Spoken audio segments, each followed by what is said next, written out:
পুজো তো চলেই এলো, আর শপিং করতে যাব না তাই কখনো হয়? তাই আজকে সন্ধে সন্ধে রেডি হয়ে গেছি আর বেরিয়ে পড়েছি। আর আকাশের অবস্থাটা দেখতে পেয়েছো, সবে বৃষ্টিটা একটু বন্ধ হয়েছে।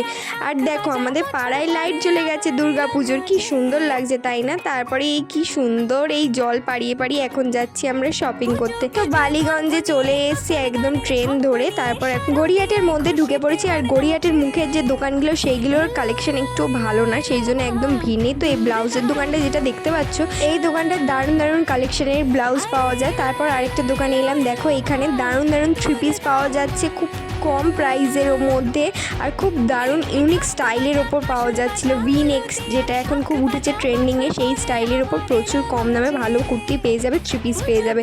তো একটা নেক্সট দোকানে এলাম, এই দোকানেও ভালো ভালো থ্রি পিস উঠেছে। আর এখন গড়িয়াহাটে প্রত্যেকটা দোকানেই ভালো ভালো থ্রি পিস উঠেছে ইউনিক স্টাইলের ওপর। আর গড়িয়াহাটের ভিড় তো মারাত্মক। তো আজকে এই পর্যন্তই, চলো বাই।